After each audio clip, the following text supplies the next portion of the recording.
हमें यूँ बेवतनों परदेसियों गद्दार मत समझो। हमें यूँ बेवतनों परदेसियों गद्दार मत समझो। वतन के हम भी हैं वारिस किरायादार मत समझो। वतन के हम भी हैं वारिस किरायादार मत समझो। वतन के खाक के ज़र्रों से ये आवाज़ आती है कि वतन के पासबां है, हमें गद्दार मत समझो। सम्मानित मुसल्लियान इकराम, আজকে আমরা সবাই জানি আজকে স্বাধীনতা দিবস,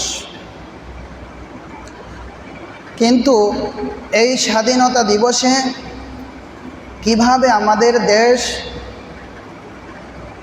ব্রিটিশ ইংরেজের হাত থাকিয়া, ইংরেজের গোলামি থাকিয়া, ব্রিটিশের গোলামি থাকিয়া আমরা কিভাবে আজাদ হিসাবে এই দেশের মধ্যে আমরা রয়েছি, বা এই দেশকে কী রকমভাবে স্বাধীন হলো, এর মধ্যে মুসলমানের কি অবদান রয়েছে, উলামা হজরতদের কি অবদান রয়েছে, আমরা এইগুলা বিষয়ে অতটুকু অবগত না যতটুকু অবগত হওয়া দরকার ছিল।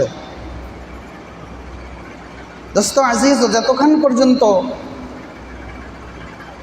আমাদের উলামা হজরতদের খিদমাত, কোরবানি, তাদের জজবা এইগুলার আলোচনা না হবে, অত সময় পর্যন্ত ইয়াউমে আজাদি স্বাধীনতা দিবস মানানিটা মোকাম্মল হবে না। মোহতারাম দোস্ত আজিজ, হিন্দু, মুসলিম, শিখ, ইসাই সবে মিলে যেই সংগ্রামটা চালাইছিল, যেই যুদ্ধটা চালাইছিল, সেটা হয়ে থাকলো 1857 খ্রিস্টাব্দ। কিন্তু এর আগে হাজার হাজার বছর আগে উলামা ইকরাম এবং মুসলমান, শুধু মুসলমান উলামা হজরত তারা ইংরেজদের বিরুদ্ধে সংগ্রাম চালায় গিয়েছিল, তারা যুদ্ধে গিয়েছিল। সন 1498 খ্রিস্টাব্দ, তখন ব্রিটিশ এই দেশের মধ্যে আসা যাওয়া শুরু হয়। তারার কি ইরাদা, তারার কি আশা, এগুলা মানুষের সামনে প্রকাশ করে না, তারা আসা যাওয়া করে। কিন্তু 1601 খ্রিস্টাব্দের মধ্যেই তারা কলকাতার সরজমিনের মধ্যে তারা তাদের পাও রাখে।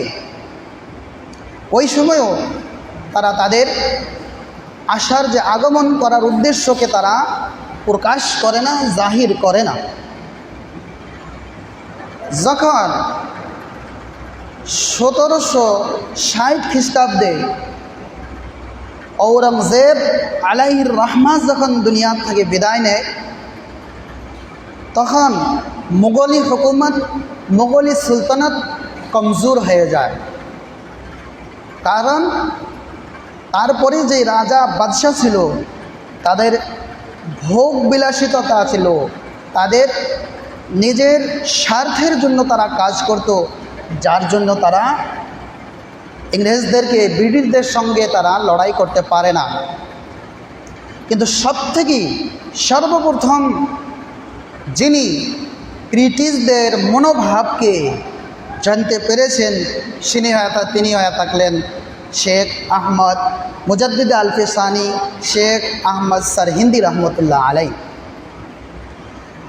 উনি জানতে পারলেন যে তারা ইস্ট ইন্ডিয়া কোম্পানি নাম দিয়া যে আমাদের ভারতবর্ষে এসেছে, তাদের ব্যবসার, তারা ভেষ নিয়ে যে আমাদের দেশে এসেছে, তাদের এটা উদ্দেশ্য না। তাদের উদ্দেশ্য হয়ে থাকলো আমাদের দেশে কী হিসাবে কবজা করে, আমাদের দেশকে কী হিসাবে গোলামি বানায়, তাদের উদ্দেশ্য ছিল এটা।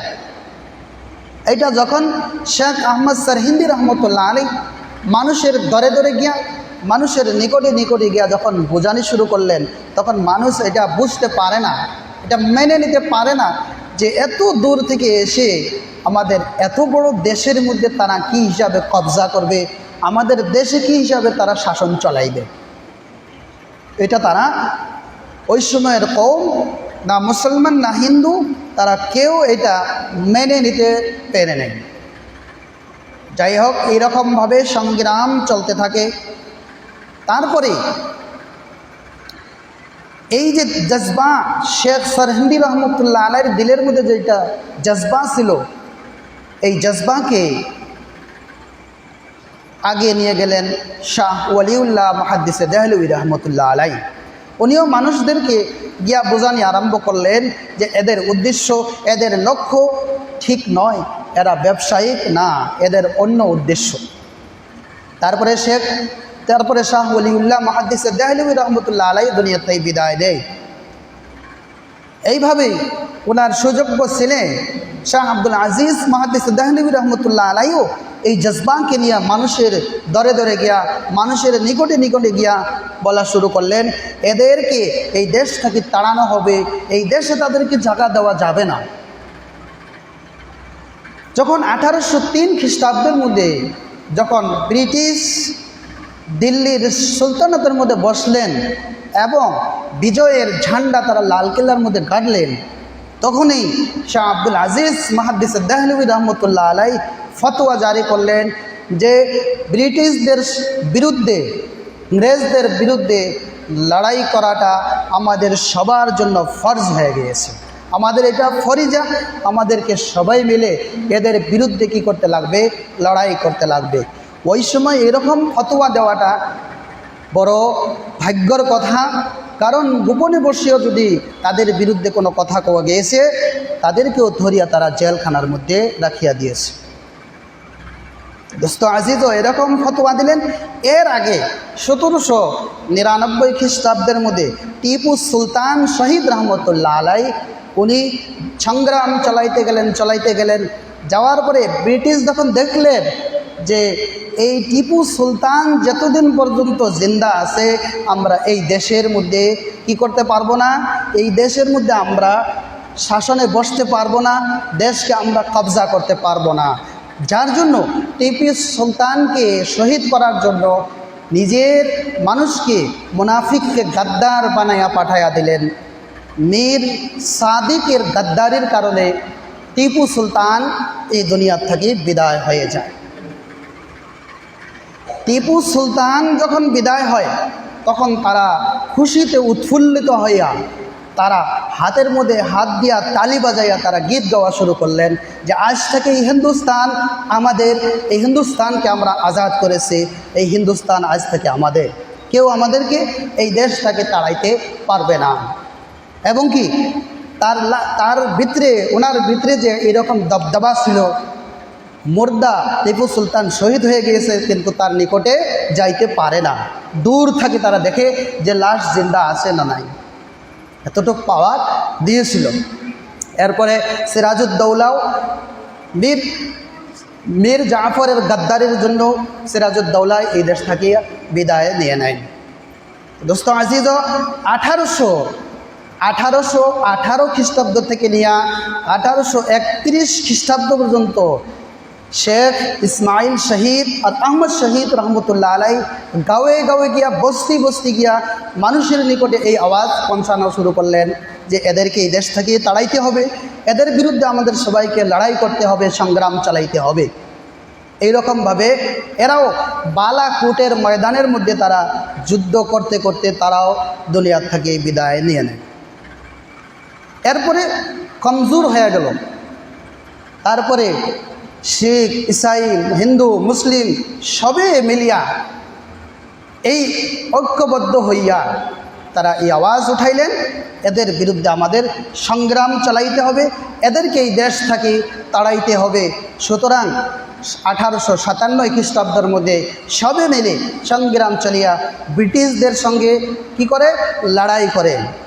যেই লড়াইয়ের মধ্যে খালি মুসলমানের 2 লক্ষ মুসলমান শহীদ হয়েছে, এর মধ্যে থেকে 51,500 উলামা হজরতকে শহীদ করা হয়েছে। এই দেশের মধ্যে রক্তর বন্যা প্রবাহিত হয়ে যায়। এরকমভাবে শহীদের রক্ত দিয়ে এই দেশ রক্তাক্ত হয়ে যায়। এই কোরবানি ছিল, এই কোরবানির দ্বারা এই দেশকে আজাদ করা হয়েছে। এই দেশ আজাদ করার মধ্যে সবারই কোরবানি রয়েছে। সবাই এই দেশের জন্য কি দিয়েছে? কোরবানি দিয়েছে, রক্ত দিয়েছে, তাদের জজবা, তাদের বিবিকে তারা বিবাহ করেছে, ছেলেকে এতিম করেছে, শুধুমাত্র কি জন্য? এই দেশকে স্বাধীন করার জন্য, এই দেশের জন্য।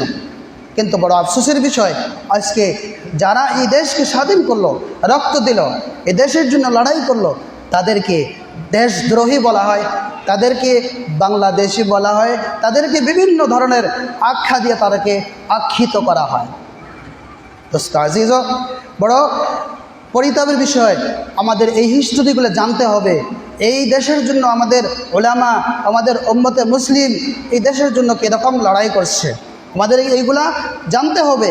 এইগুলা বস্তু থেকে আমাদেরকে অবগত হইতে হবে। দোস্ত আজিজ, আমি আগে বলছিলাম, हमें यूँ बेवतनों परदेसियों गद्दार मत समझो, वतन के हम भी है वारिस किराएदार मत समझो। আমাদেরকে এইরকমভাবে গদ্দার, আমাদেরকে এরকমভাবে বাংলাদেশি বলাটা আমরা মেনে নিতে পারি না।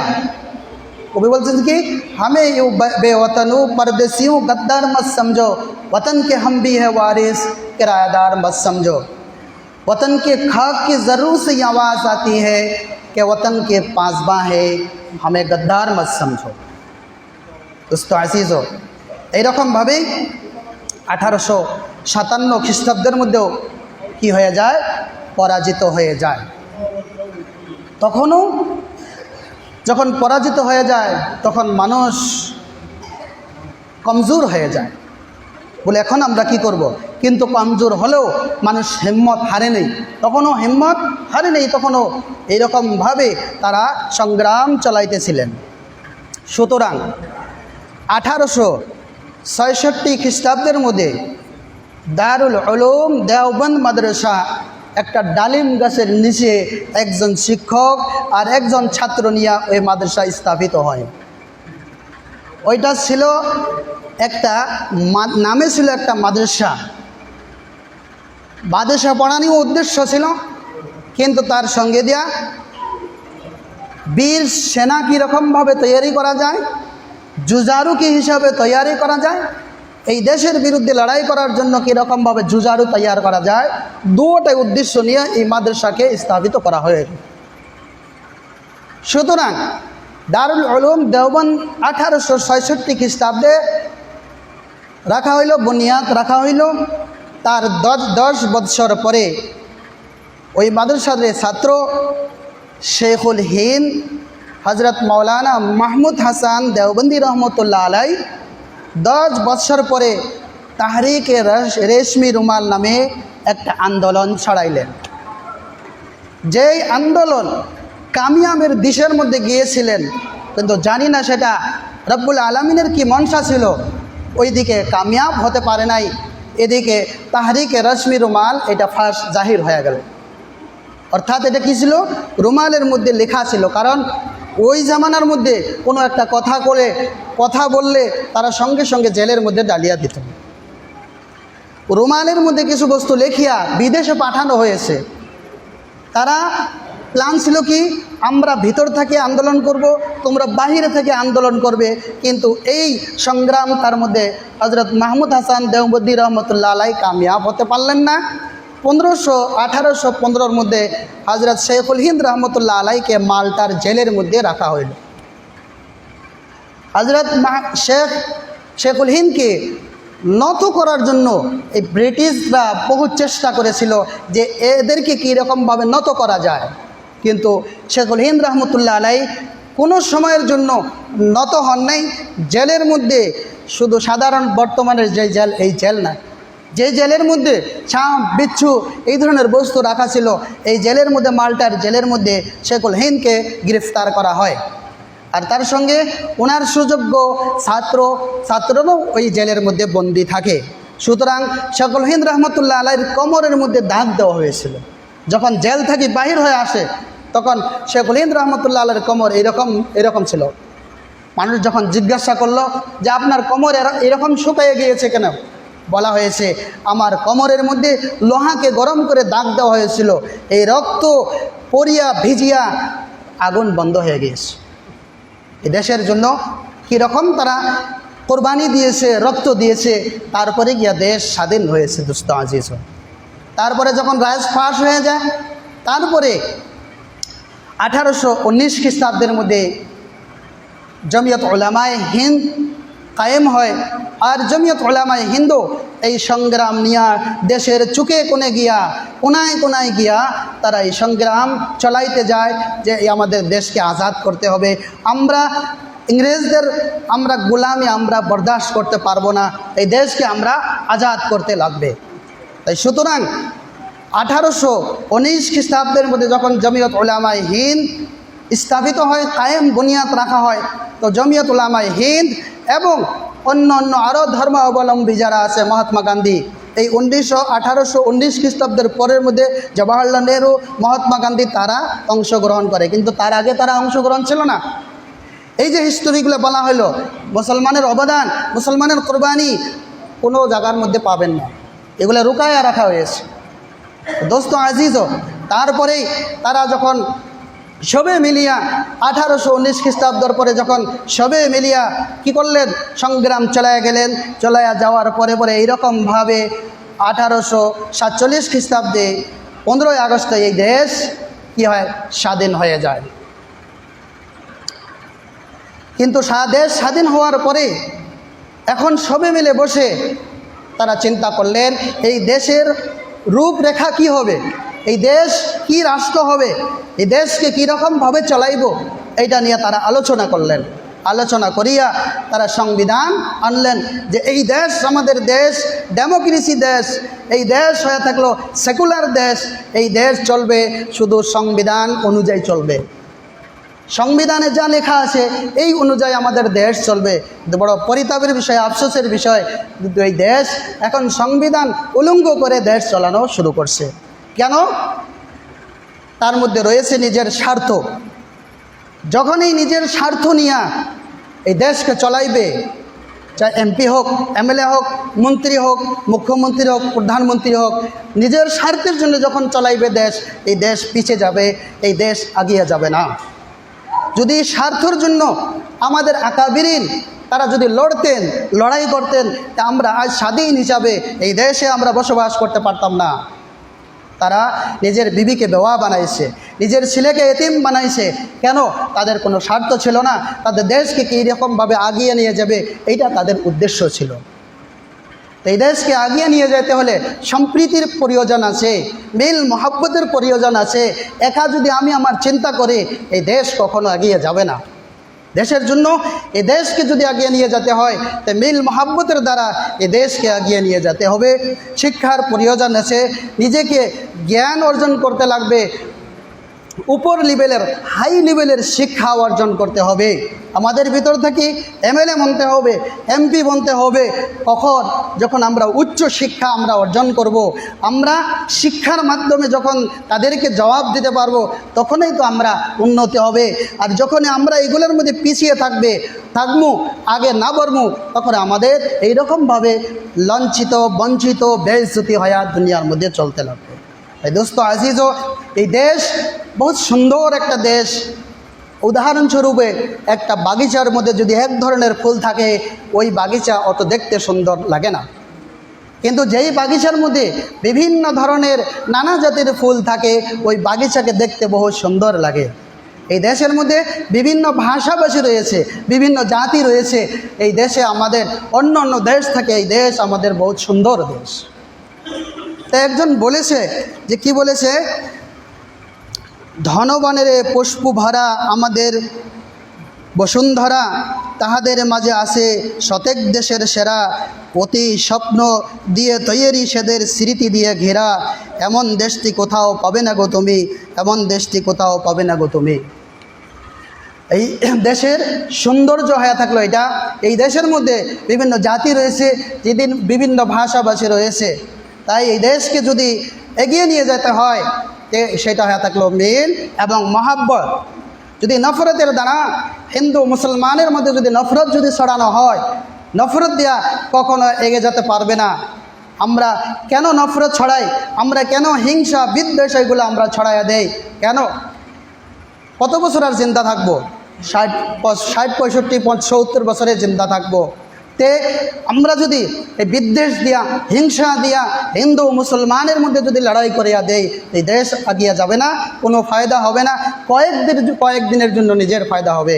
এই জন্য এইরকম জিন্দেগি গঠন করো, এরকম চরিত্র আপনার, এমন জীবন করো হয় গঠন, মরার পরে হাসিবে তুমি কাঁদিবে এই ভবন। আল্লাহ তাআলা আমাদের সবাইকে নীল মোহাব্বতের সঙ্গে দেশকে আগিয়ে নিয়ে যাওয়াতে এবং শিক্ষার দিকে আগ বাড়ার মধ্যে আল্লাহ তাআলা আমাদেরকে এগিয়ে যাওয়ার তৌফিক দান করুক। ওয়া আখিরু দাওয়ানা আনিল হামদুলিল্লাহি রাব্বিল আলামিন।